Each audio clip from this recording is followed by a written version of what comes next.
नमस्कार प्यारे बच्चों। आज हम पढ़ेंगे कक्षा 8 विषय गणित और प्रश्नावली 3.3 का पांचवा प्रश्न। देखिए, पांचवा प्रश्न कह रहा है कि समांतर चतुर्भुज के आसन्न कोणों का अनुपात 3:2 है। तो समांतर चतुर्भुज के चारों कोणों का मान ज्ञात कीजिए। देखिए, मैंने एक रफ चित्र बनाया है। यहाँ पर समांतर चतुर्भुज का ए बी सी और ये डी, ये एक समांतर चतुर्भुज है।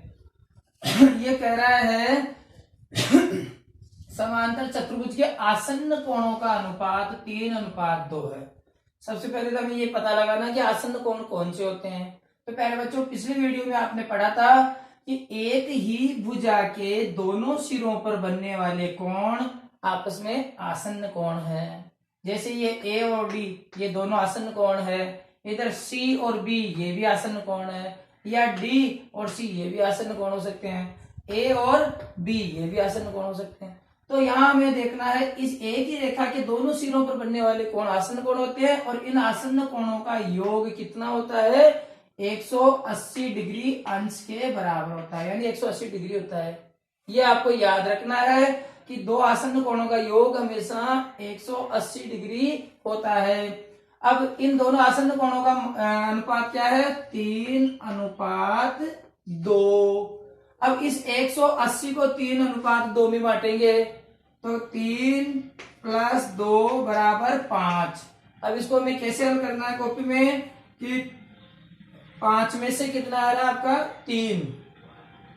ये 5 जो 5 है कुल योग, उसमें से एक कोण 3 डिग्री का है। 5 अगर कुल योग 5 डिग्री का हो तो एक कोण कितने डिग्री का है? 3 डिग्री का। यहाँ कुल योग कितना है? 180 डिग्री का दोनों का। तो 180 में से 3/5 ज्ञात करना है।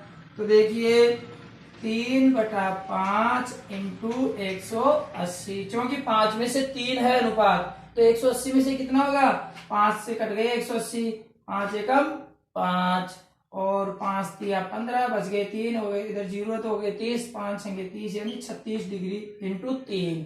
तो 3 को 36 से गुणा किया तो कितना हुआ? 36 18, सिर्फ 1 और 3 3 और 1 10 यानी 108 डिग्री का एक कोण हो गया 108 डिग्री का। समझ में आ गई? ये दो आसन कोण ज्ञात करने। दूसरा, आप 180 में से 108 घटा दो, ये आ जाएगा। अगर ऐसा नहीं करो तो इसको इसी तरह कर लो, जैसे 3/5 था तो ये कितने बटा 5 होगा? 2/5। 3:2 है, 2/5 दिख रहा है इंटू 180। 180 में 5 का भाग दिया तो 36 बार गया। 36 को 2 से गुणा किया, 36 दूनी 72। ये दूसरा कोण हो गया आपका 72 डिग्री। प्यारे बच्चों, ये दोनों आसन्न कोण है, इन दोनों को जोड़े तो 180 होता है। पहला कोण 108 का हुआ और दूसरा 72 डिग्री का हुआ। इन दोनों को जोड़े तो 180 डिग्री होता है। अब आपने जब समांतर चतुर्भुज के गुणधर्म पढ़े थे तब याद करो, आपने पढ़ा था कि समांतर चतुर्भुज के सम्मुख कोण हमेशा बराबर होते हैं। सम्मुख कौन से? सामने वाले। 108 के सामने कौन सा कोण है? ये सी वाला, तो ये 108 का हो जाएगा। इस 72 डिग्री का सम्मुख कोण कौन सा है? बी नंबर वाला, तो ये 72 डिग्री का हो गया। 108 के सम्मुख वाला 108, 72 के सम्मुख है तो वो भी 72 का। अर्थात इस समांतर चतुर्भुज के चारों कोण क्या होंगे? 108, 72, 108 और 72 डिग्री। आगे समझ में? ठीक है प्यारे बच्चों, अगला प्रश्न मैं आपको बताता हूं।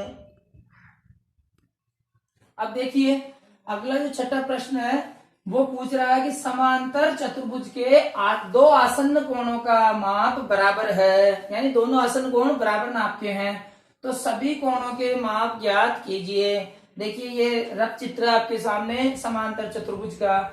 इसके कोई से भी दो आसन्न कोण ले लेते हैं। जैसे ये डी और ए ले लिया हमने, इन दोनों का नाप बराबर है। माप क्या है इनके? बराबर है। हम जानते हैं दो आसन्न कोणों का योग किसके बराबर होता है? 180 डिग्री के बराबर। यानी इन दोनों को जोड़ते हैं तो 180 डिग्री होता है।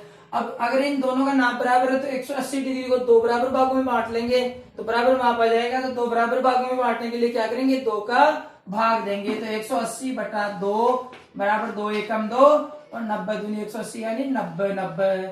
दोनों कोण कितने कितने डिग्री के हो जाएंगे? बराबर है तो 90 और 90 डिग्री। 90 डिग्री 90 डिग्री कितना होता है? 180 डिग्री। तो जब ये दोनों कोण 90 90 डिग्री के हो गए ये पूछ रहा है बाकी सभी कोणों की माप क्या होगी। तो देखिए ये 90 डिग्री है, इसका सम्मुख कोण कितने डिग्री का होगा, 90 डिग्री का, क्योंकि सम्मुख कोण बराबर होते हैं।